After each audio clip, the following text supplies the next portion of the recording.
Hello, friends and folks, and welcome back to Neutral Game, your newbie-friendly fighting game podcast. I'm Six Detmar from Scanline Media. I'm Yudro Kovacic from Real Soviet Bear. I don't have the domain. Nobody buy the domain. I just realized that I never... .zone. Oh god, that's probably really expensive. I actually wanted to buy .moe because that's a domain, but it's at a premium, so it's really expensive. But also .moe is a really good domain extension. Also, anyway, hello. I think .bike isn't very expensive. You could probably get a .bike. .bike? .bike. I mean, there's also .me, which is from Montenegro. That's also good for, like, personal websites. We aren't actually sponsored, but if we were, this would be a really good opportunity to give you your sponsor message. Squarespace. No, don't give them press until they give us money. I don't even reference them by name. Call them Triangle Area instead of Squarespace. Yeah. Well, so we're back again. Oh my God, we're back again, brothers, sisters, everybody say. That's the intro of the Backstreet Boys song, Everybody. But we're back because we want to talk about Tekken, y'all. We want to talk a little bit about Tekken. Mostly because it's a bit of a dry period right now in terms of fighting games, and we've been playing some Tekken. Yeah, it's gonna heat up. We got some stuff coming up. But yeah, so I can be honest now. I was really civilized when we did our Tekken episode. I was really like a decent human being, which was an achievement because at that time Tekken was one of my least favorite games, period. I mean, I doubt it is now because you played Mortal Kombat 11. There's that, but also, yeah, I've also started to come around on Tekken, hence our revisiting. So, at that time, I didn't like pretty much anything about Tekken. I didn't like its characters, I didn't like the way it played, I didn't like its story, I didn't like the fact that it didn't teach you anything, and guess what? It still doesn't. But Tekken 7 was a well-made game, and tried to give it props for that. You got a little more into it at the time. Yeah, I played it a bit more because there was a scene at my workplace, and then I got it on a bundle. I think it was like actually just a Namco bundle, and I got it there with a season pass, and then I played it a bit with people in my Discord. So what occasion has brought us back to Tekken 7, besides, as we mentioned, being a little slow right now? Well, I usually play Guilty Gear at work now, but then the person I play Guilty Gear with got sick of it, mostly because they were looking up all the stuff that was announced about Strive in terms of mechanical changes, and they like almost all of them. So now when they play regular Guilty Gear, they're like, oh man, I hate this, I'm glad they're fixing it. So we play Tekken instead. And that was fun. We played it for a few weeks, and that kind of got me into it. And then I played it with some people in Discord. And I also wanted to play it at MacFest, so I practiced a bit for that. I didn't get to play too much there, but it was mostly just that, just a few different circumstances. For me, it was a couple of things. One was that one of my friends got really into Tekken, went to their first ever local for Tekken.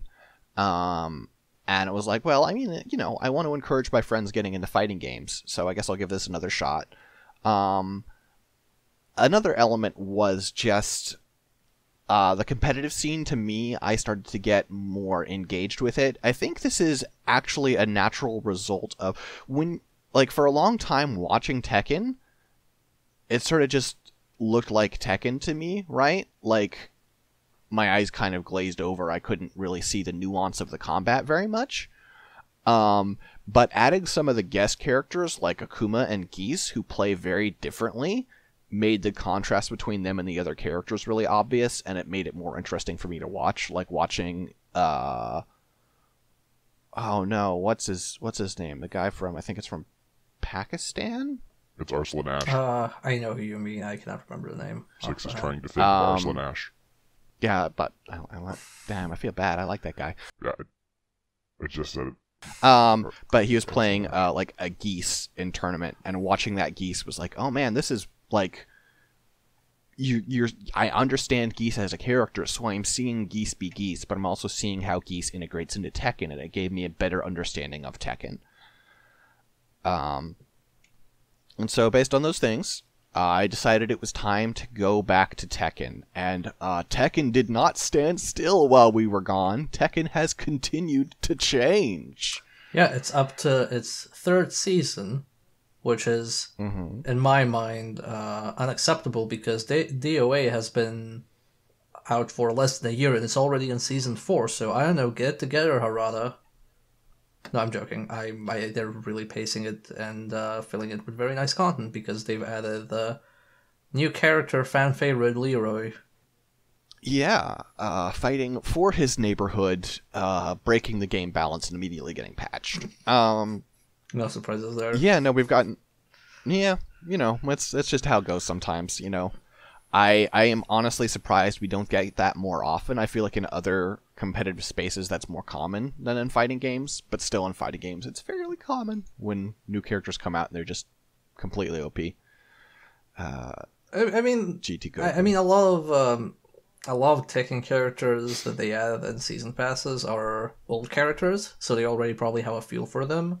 And then each season, I believe, has like one guest character usually and one original character. So Leroy is, a new character, so with that one I'm not too surprised. And, the guest characters have dominated the meta for a while, which they were probably kind of okay with, because they didn't patch them immediately. But I guess Leroy was a bit more out there because you said they patched him quite quickly after release. Yeah. Though this, I will note, this season so far, I think there are 2 new characters, so we are breaking that mold. And no guest yet, I think, this season. Gunryu is a old character. Right, but we've got, what's his name? The big dude. The big dude with the twos and the military. Big guy. The big guy with the name that can really easily be misread in English. Let me actually look it up. I actually want to look that up. There we go. Fakumram. Yeah, Fakumram. Which, I'm sure is a legit name in a legit language. It's just that everybody kind of piled up on that, calling him, fuck you, ma'am, I don't know. Sure. Yeah. No, it's He gonna happen. He seems like not super interesting to me in terms of, it's a big dude that does a lot of big damage. I'm kind of like, whatever. I don't really like his design that much. They added Zafina, though. Well, Zafina's pretty wild. I mean, he's not out yet. Maybe he's gonna have a lot of armor and command throws, and then I'll love him. Yeah, maybe. Look, I won't be happy until they add like a third bear, like I don't know, a red panda or a sun bear or something. I think they should have so they have Kid Kazuya, who's not really in the multiplayer, just in the single player. I want Kid Kazuya with Kid Bear on his shoulder. Nah, man, they've seen what the kid versions of characters do in Dragon Ball Fighters. They're not adding kid versions. Well, with the bear, he'd have extra height. Oh, you want? So it's okay. His hitbox wouldn't be completely busted. Is he riding the bear, or is the bear riding him? The bear's riding him. Okay. Well, then maybe I would be okay with it. Maybe it's like a. There might be a stance where you ride the bear. Maybe they should be like a puppet character, like Carl and Who Plays Blue. Maybe. Maybe he's actually playing Tekken Tag while everybody else is playing regular Tekken. That would be interesting. But dumb ideas aside, they were great ideas. I'll have you know. No, I'm not knocking you. I'm knocking both of us. We're just rambling here. But yeah. Also, the competitive scene has been good lately. I mean, this is one of those things that I hate that this is true, right? But it is true for me that when Westerners do better in fighting game competitive scenes, I get more interested.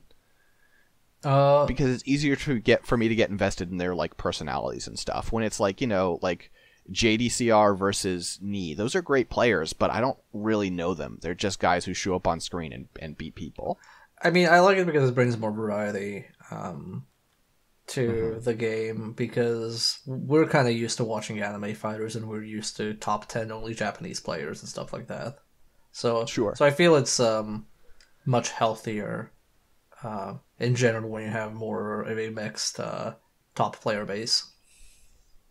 Well, and I guess it's also partially just a factor of the Korean FGC just not having a big presence over here. Like, you know, I say that where it's like, oh, you know, it's English players, but it's not really. If you give me like, you know, a Street Fighter, you know, top whatever that has like, you know, Fudo and Tokido and these players, like, I know those players and I know their personalities and I'll be just as passionate about it. The problem is because we don't have much interaction with the Korean FGC except for when they show up for a tournament, you don't really know who these people are. It's almost, this is how like sports works and cheering for your favorite club or country or something goes. See, that now you're making me get self-conscious about the way I pick favorites, because I tend to pick bitter losers. That's like, I'm an Angels fan in baseball, and that's a team that has all the resources and sucks shit. And then in Dragon Ball FighterZ, I stay an Apology Man, so let's not think too hard about that one. Mm-hmm.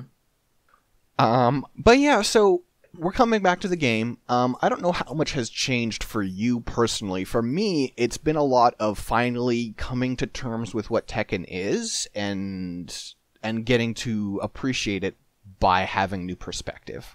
So why don't you tell me what you think Tekken is, because I feel you've gotten different insights from me.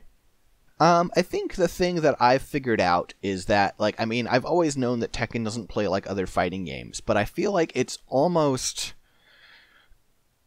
a rhythm game where the person who's in charge is setting the rhythm. It's very much about tempo. You're not going for a lot of like frame traps and stuff. You do that a little bit with like trading jabs, but like your bigger moves have a much longer startup and stuff. And it's very much a game about spacing, even though there aren't that many projectiles. And a game about, like, watching an opponent's animation and trying to figure out what move they're doing. Because you do have time, like, you know, in most fighting games, when a person hits a button, unless it's an overhead, you have to have known what they did. You can't react to it. But with Tekken, with the big animations and the huge move list, you can sort of start to narrow it down and try and react to what it could be. And that just makes it such a different game. I mean, that all makes sense to me. For me, it's more that I've learned the value of pokes, because I did not understand initially how important pokes were. And somebody basically told me, like, yeah, you can just, like, win matches just by poking, like, by pressing 1 or 2, aka jab left or jab right. So I tried that. I played online and I tried that, and it's like, oh, this actually works. It was a massive game changer for me, because I just used to, you know, do whatever move I thought was good. I didn't realize that those normals in particular were that strong. So that kind of opened up things to me, but also I realized that I don't actually know how to play Tekken. I've kind of come to terms with that. I know how to play Kuma, and that shows because the person I play against, usually they can switch between characters much easier than I can, even though like they might lose. But I, for the life of me, cannot switch between characters. Like, I have no frame of reference when playing somebody, what I'm supposed to do, how I'm supposed to handle them. Like, it's nothing. And I don't really have... And then that same person that told me that, they have that issue in Guilty Gear. Like, in Guilty Gear, they know how to play Faust. But anytime they pick another character, they have no frame of reference. Whereas for me, I kind of understand Guilty Gear on a level where I can immediately see the value of each character's moves when I start playing them. Like, I can say, okay, I know what this is good for, what situations this is good for, and so on and so forth. So I can much easier jump between characters. So I think that's kind of my issue, that I don't have the understanding of Tekken fundamentals, and it's one of those things that because the game doesn't really direct me in any direction, I have to kind of go on this journey of enlightenment and try and figure it out myself. I mean, I think that's partially a factor of the character you've chosen, right? And also with your friend, the character they picked in Guilty Gear, or your coworker. Because both Kuma and Faust are characters that don't necessarily behave like the rest of the cast. I mean, obviously they still have a lot of the same fundamentals, but they have a gimmick, right? And that gimmick differentiates them from the rest of the cast. And it's not like it's impossible to then pick up another character, but with that gimmick gone, you've got such a large piece of your game plan gone that it feels bad and you don't want to stick with it. I mean, in Guilty Gear, my main characters that I played with were Venom, Potemkin, and later Bedman, and I played Jacko. So each of them have their own gimmick, but I understand, like, even though I don't play Kai and Soul, I understand kind of like the fundamental systems and how they interact in the game. Like, the characters there are still very different. Sure, but you've been playing Guilty Gear for years. Yeah. I mean, like, there's a certain point, like, if you kept at this game, you'd learn to play the other characters in Tekken somewhat competently, just basically through, like, osmosis. Probably. But no, in Tekken, it's more, I kind of know what my character's good at, and if I know my character and the opponent doesn't know my character, I'm at an advantage. But if the opponent knows my character, then my playstyle immediately kind of suffers for it unless I can, change it up quickly enough to adapt. Mm-hmm. Which I guess is how fighting games work in general, but it's kind of like more pronounced for me in Tekken. Like, as soon as some of my tools don't work, I kind of switch to other gimmicks, but I don't really still understand how the rest of the cast works. I kind of understand how my spacing should work. I kind of know how to, like, move back. I don't know how to do Korean backdashes, but I know how to move back and forth to space myself out properly. I know how to poke now. But if I'm fighting, Miguel, I'm kind of lost. Well, and I think this is one of those things that's a factor of, like, everyone having so many animations. Is like, there's so much data. I mentioned this to you before the podcast a couple of days ago, but there was a pro, one of the Korean pros, who was on Twitter and doing tweets about, like, oh man, I'm learning so much, I'm getting so much better at Tekken, and then not doing great in tournaments. And someone added them and was like, hey, I'm not trying to be rude, but how come you say you keep getting better and you're not doing any better? And the pro responded to this and took it, like, fairly seriously as a question and was like, well, the thing about Tekken is there are so many avenues, there's so many ways in which you need to get better at Tekken. I think a good comparison would be, it's like a computer, right? Where you can upgrade your CPU and you can upgrade your graphics card, but if your RAM is still shit, you're still bottlenecked. Mm-hmm. And there are so many ways to get bottlenecked in Tekken. Yeah, like we've had rounds where you would do just one move over and over, and I'm like, I don't know what to do against this. And my solution to that is to just not give the opportunity to start doing that move. Which is probably the worst way to deal with something like that, but that was the only way I knew. Sure, but then also, like, I think in the entire time I never found a solution to your, like, what is it, like, hunting stance, like, headbutt? That thing is just a fucking nightmare. It's just like, I think it's just mid. Like, you just block mid, that's it. And you can punish it. Yeah, but it's safe on block. I can't do anything about it. You can punish it.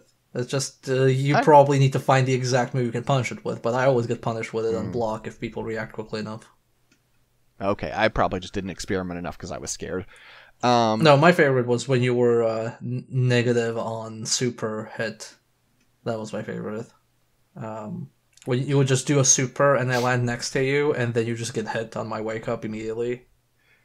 Yeah, that is one thing that... So I gotta ask you, did you actually try blocking at any point? Or did you just try to poke me every time?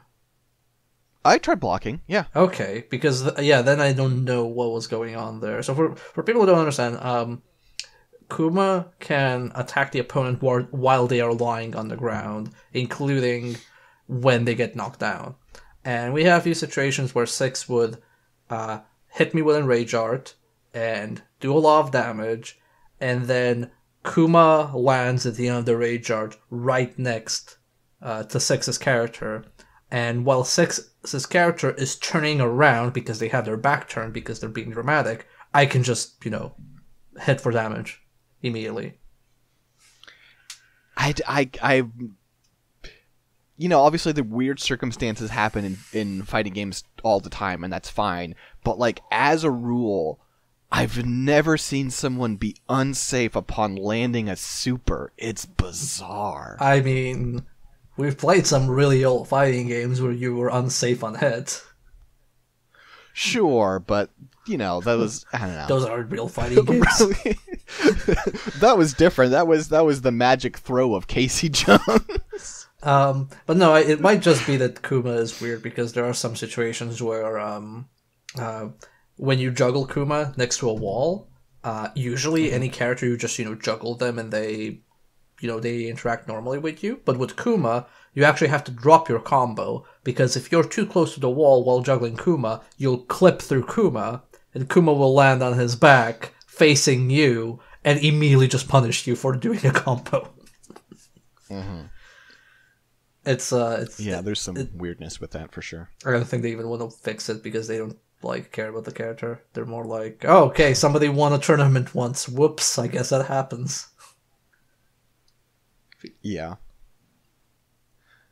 And then I guess the other thing is just, as you mentioned, there's so much, like, because the move lists are so big, and because you can, I don't think, maybe if you're really good, I can't, tell what move someone is doing, but I can kind of narrow it down at the start of the animation, Mm-hmm. There's enough time for that. And so it's not like other fighting games where it's like, well, characters have all these moves, but you just need to be generally aware of the types of things they can do, where it's like, okay, you need to know they have an overhead or whatever. You need to know that they have a command throw. You actually need to kind of know what the animations for all these goddamn moves are, and it's just so much.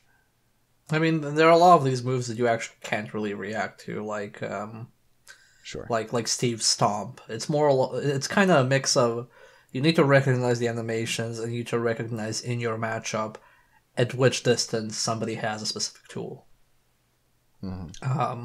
And it gets really weird. And I still try to play it sometime like Dead or Alive, and in Dead or Alive I kind of segment high, mid, and low, and I don't really care that much which move the opponent is doing. I mostly try and assume where do they want to hit me, because it's easier for me to kind of focus on that.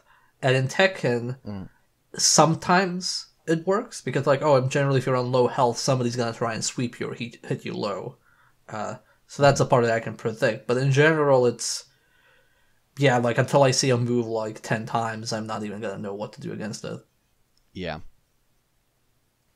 And I think it's really weird, because even when I talk to people I play with, or they ask me, oh, is that a mid or a low? And I'll be like, I actually don't know. It looks like a low, but I think it's mid. Sometimes even if the hit effect is actually, on somebody's toe, it'll be a mid. And you can only really see that in training mode. And sometimes when I ask people about their characters, they'll be like, oh, I'm not 100% sure, I think it's mid. Mm-hmm.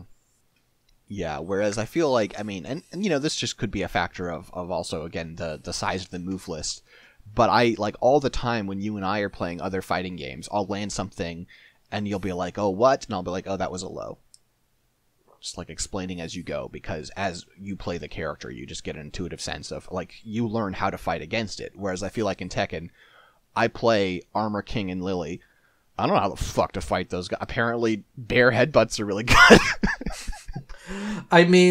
There's a lot of weirdness, because whenever I play against somebody, so I haven't played against Armor King, but when I play against other characters, if I'm lying on the ground, usually nothing can hit me, because anything that hits me for mitigated damage, because I technically count as lying on the ground.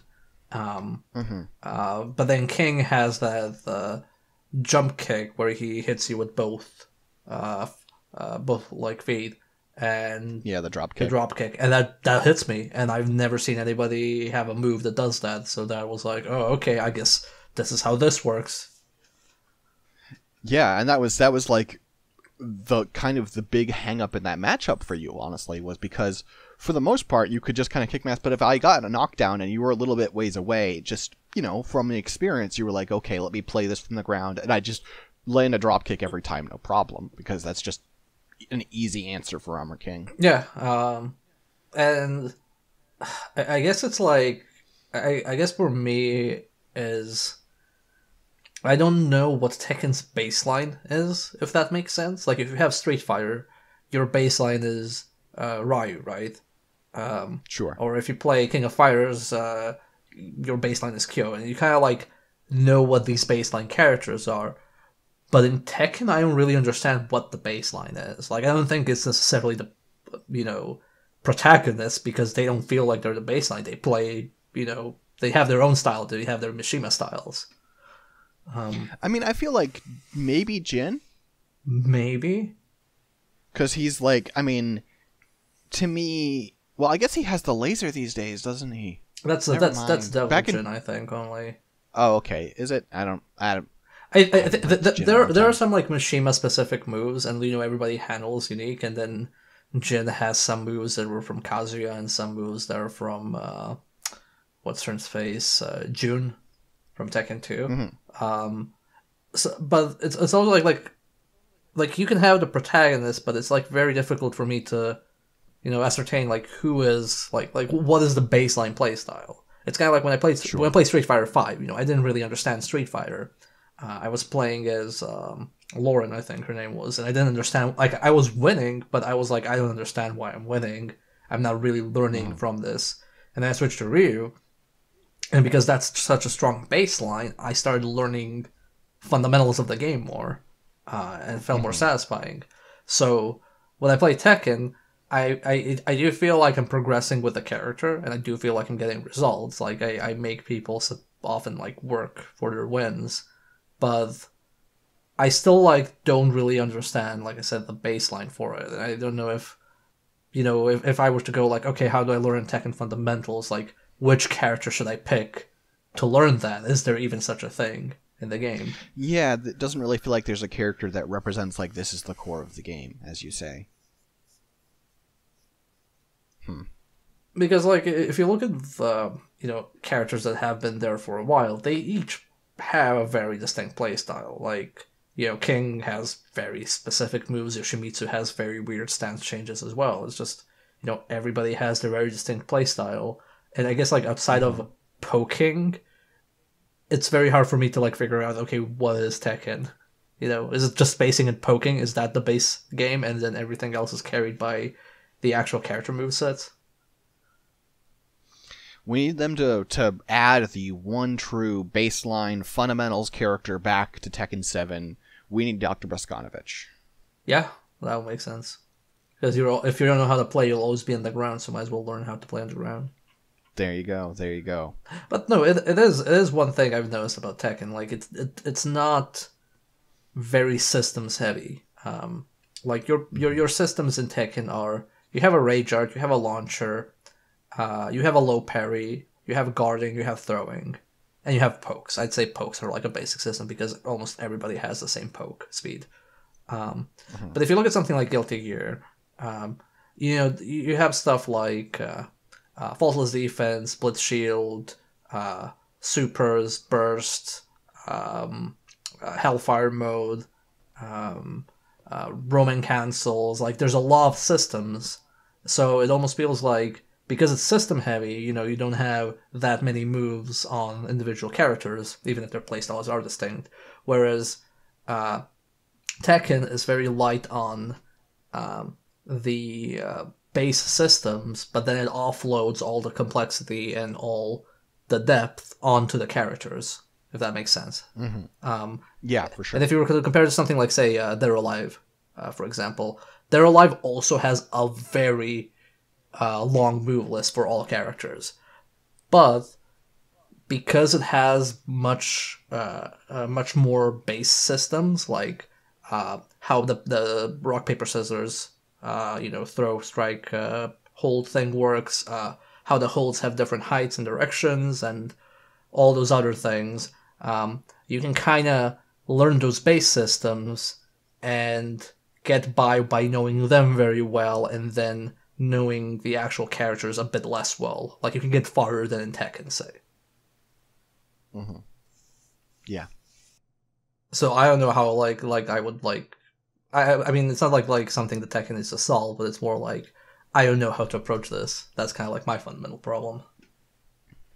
I mean, it feels like I'm not going to say, I mean, absolutely there are players who can play any fighting game they want, right? I'm not here to say they can't. But it does feel like there's, like, if you're a Tekken pro, you're kind of just a Tekken pro, right? Yeah. Like, you play other games, but, like, Tekken is your game. And speaking as myself, I think I have a newfound appreciation for it. I think it's cool. I don't think Tekken is my game. Mm-hmm. But you don't hate it anymore. No, yeah, and that's, I mean, there was literally a point not too long ago in my life where if someone asked me what my least favorite game was, I would say Tekken. Mm-hmm. I really, there was so much about it that I just bounced off of really hard, and you know, I'm fucking 30 years old. I've learned some shit. I've learned to be less of a child, and approaching it with a more open mind, trying to see it's like what it does well, rather than just going and being like, this is different and therefore I don't like it. I found a lot really interesting about it, and a lot I think to like, but overall just not my groove, baby. I do think it's more knowledge heavy than I'm used to in fighting games. Like, obviously, if you want to get really good at any fighting game, you need to learn a lot. But I feel like if you want to be decent at Tekken, and when I say decent, I don't mean like within your play group. I mean like if you want to play online on the, medium ranks, you need to learn much more. It almost feels like a MOBA in that respect to me, where you have to just learn so many things, like so many combinations, so many loadouts, so many characters, so many strategies. It's just that's not something I jive with that much, but I do feel like I know it at least enough now that I can kind of keep playing it, and maybe eventually, if I stick with it, I'll learn enough to actually learn the fundamentals. But the game doesn't make it easy. Like, it almost feels like... No. Okay, I'm not going to use Dark Souls as a comparison. I was about to. It almost feels like the game is, here's what it is, take it or leave it. Like, there's no real onboarding. If you really want to learn to play the game, you're going to have to, dig out videos, streams, forum posts, wikis, and just break down everything. Like, that's... And like, that's all on you. Whereas, like we said in the previous episode when we talked about Tekken, a lot of other fighting games at least give you that, like, starting point. Like, you feel like there is enough in this game that I have purchased that if I were to go through everything, I would have a decent understanding of how the game works. And they're adding frame data as DLC, and that pisses me off. Is it like paid DLC or? Yes. That's ridiculous. That's paid DLC. I thought it was going to be... Is that, like, that's not an update? That doesn't make sense that you would put that as DLC. I'm pretty sure that's part of the latest season pass. Let me actually look at that. Detailed frame data in a future Season 3 update, which will be a paid feature allowing players to see how safe or unsafe a character's move is during practice mode. Like, are they gonna block YouTube videos that record every single move then? Or like, send a cease and desist to wikis that are gonna have the frame data? Like, that seems ridiculous to me. Yeah, it seems like, I don't know, people got on, like, I feel like there's been ire around this similarly in Dota, when Dota was like, hey, we've got our new, like, plus assistant, and we'll give you extra data about your play, and it's like, you can't lock that stuff behind a paywall. That's just shitty. It is. I mean, like even NetherRealm games just give you the frame data.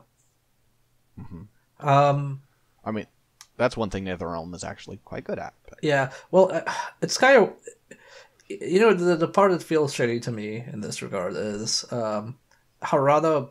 Many years ago, I don't know if he still believes in that, but many years ago, he went on record saying they don't want to publish frame data because that hurts the longevity of the game. Because if you tell people how stuff works, you will take away the time they need to figure it out, right?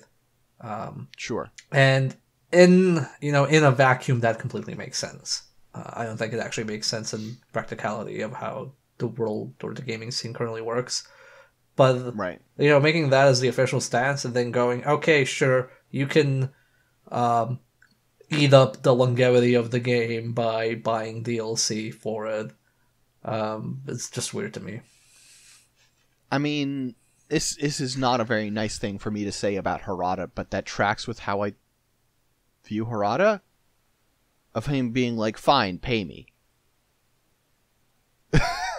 I don't know. I don't know. I don't know whose decision this is. I just think it's like the frame data should be something that's available to people because it helps only a specific group of people, and like you probably have the frame data somewhere in the back. Maybe they actually did not catalog the frame data. I don't know, but I assume they do. If they do balance changes, it makes sense.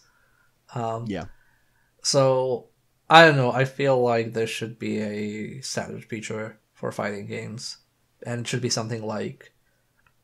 when you play games like RPGs and they tell you what an ability does and you have like a little plus and you click the plus and it gives you the advanced description of it? I feel like that's the frame data attitude that fighting games should have. Here's how the basic move works. Do you feel confident looking at this? Be warned, it's kind of complicated if you don't understand it. And then you click it and then you can like look at it. And if you don't understand it, then you'll know, oh, this obviously is named in me, so you won't care. And just one other quick shot at the idea that it hurts the longevity of the game. You know what hurts the longevity of a game? Releasing the sequel. We're on Tekken 7. I think by the time frame data is no longer a problem, you'll have released Tekken 8. It'll be fine. Yeah, I don't know. I disagree with that needing to be monetized. Like, that's pretty weird to me. And honestly, especially with how difficult Tekken is to penetrate. And I think that's one of the weird things about Tekken. Like, it is the biggest game, like the biggest fighting game franchise, and a lot of people play it. And because so many people play it, like, if you're, a casual player, like, you just want, like, Tekken as one of your fighting games, and you play it as a group at the office, or with your friends sometimes, over drinks, or whatever, you can all be bad, but you're all gonna have a good time, because you're pressing buttons and things are happening. Sure. So, in a way, those people, like that target audience, doesn't really need or would actually engage in the tools that improves them. Like, they're probably not the type of people who are gonna, go through the entire tutorial, combo challenges, look at their character's frame data, enter practice mode. They're not that target audience, and that, like, most of the people who buy, Tekken probably play it on that level. But for people who play fighting games and want to get into fighting games, those are kind of resources that they would appreciate. But maybe they don't want to go, the extra mile of, digging through various communities and forums and, videos and whatnot to figure everything out. Like, when I play a fighting game, I'm kind of like, okay, I want to figure it out, so I go through all the resources in the actual game, and then I start looking online. But for Tekken, it's just like there's no fundamental steps, so I also don't know what I'm looking for. Like, that's almost like the more important thing. It's not really about that I need to, take the time and learn it myself. The bigger problem is, where do I go? Like, there's nothing in the game giving me direction. Yeah. But, Tekken's really good regardless, and I guess it can rest on its laurels for probably a few more sequels. Yeah. Tekken 10. That's when they're gonna shake things up. I mean, there aren't really that many 3D fighting games that you could call competition, right? You have Soul Calibur, which is very fundamentally different and also owned by Namco. And you have DOA, which, isn't doing itself any favors in how presentable it's making itself towards other people. So, we don't have Virtua Fighter. We don't have the several dozen 3D fighting games for the PS1 era. Mortal Kombat is now 2D, so you don't have any competition. Like, that's practically a genre of its own, and they just own it. Well, I've been led to believe that the next Xbox will be backwards compatible with all previous Xbox games, which means the return of Tao Feng Fist of the Lotus for Xbox. Actually, if that's true, that actually means we can play Bloody Roar, but we probably won't have online. Actually, wait. Will it have online? Yeah, it was Xbox game. It probably did have online, but it probably doesn't have servers. And even if it didn't, I bet they'll do PlayStation already has the a remote play thing. Remote play thing. I'm sure they'll do some version of that on Xbox, and hopefully their netcode will be better. Maybe. I mean, I would like Bloody Roar. I think the last Xbox one was something like Bloody Roar 3 or Bloody Roar Extreme or whatever. Mm-hmm. But yeah, I kind of wish there were more fighting games, but there's no. I mean, what's the last big new name franchise that we had in fighting games? Like an actual new name. BlazBlue, I think. BlazBlue was the last one, right? I'm not gonna count indie games as good as Skullgirls is. Obviously, Grand Blue is happening in a month. But... I don't really want to count that because that's based on a super big mobile IP. That's fair. In that case, you could also count Injustice, which is honestly just like a spin-off of Mortal Kombat vs. DC as far as I'm concerned. It's just a spin-off of just Mortal Kombat as far as I'm concerned. But, yeah, but we haven't had anything because the genre is really... I'm going on a tangent here, but the genre is pretty risky, and because the genre is risky, you have to go with established IP or established licenses, and because you have to go with established stuff, we probably won't get a new 3D game for a while, so if you want to play a good 3D fighting game, you're stuck with either Tekken or Soul Calibur. Maybe Dead or Alive if you can convince people. That's your three choices. So unless, Sega brings back, I don't know, Fighting Vipers or Virtua Fighter or something like that, it would be cool if they brought back Virtua Fighter. That was a good game. I really like Virtua Fighter. I think I'm not particularly good at it, but Virtua Fighter is literally Dead or Alive, but without the fan service. I don't know if you've ever played Virtua Fighter, but it is, when you play it, you realize how much Dead or Alive took from it. Which makes sense, because Itagaki always said that Virtua Fighter is one of the best 3D fighting games, and Tekken is trash. I want them to make a new Virtua Fighter. Yeah, same. Now that I finally understand the appeal of 3D fighters, and I'm sitting here going, DOA is better than Tekken, I really want new Virtua Fighter. Yep, it would be... I mean, you can still get Virtua Fighter 5 on the PlayStation 3. I don't even know if the netcode is usable, but it's there. I mean, listen, I've got a copy of Yakuza 7. I could go play it right now. Yeah, exactly. That's actually more up-to-date than the PlayStation 3 version, so that makes you think. Yeah. Makes you think how fucking dead it is. Well, anyway, enough dawdling from us. I think we should take it to the designated promotion zone. Yep. You go first. Okay. So I am Sixdettmar. You can find me on Twitter at Sixdettmar, SIXDETTMAR. If you want to find the work that I do, you should go to scanlinemedia.com or patreon.com/scanlinemedia. Just this last week, we finished up our Game of the Year awards. So we did a whole bunch of podcasts and some personal lists, and, we don't have to talk about 2019 ever again. That's cool. It wasn't 2019. What? You said 2018. Oh, I thought I said 2019. Oh, yeah, sorry, 2019. Maybe I missed it. Who knows? I'm sorry I ruined it for you. It's okay. Don't worry. I'll even if I was wrong, I'll fix it in dubbing so you sound like a fool. Okay. Anyway, you can find me on Twitter MDKII, that's MDK Roman numerals 2. There's a pin there with a lot of stuff I do. You can also follow me on twitch.tv/RealSovietBear, where we stream all sorts of games, fighting and non-fighting. And there's also a link to a Discord server you can join and hang out at. And other than that, I also just wanted to say that we usually try to do these once a month, but recently, and probably for a certain period of time, that might not be exactly once per month. It might be more like once every month and a half. But we'll try to cover new stuff as it comes out. Yeah, we're both, new year, new us, and the new us is busy. So, it's going to be a little less frequent, but, we're not disappearing on you. Yeah, so catch you all next time. Bye-bye. Peace.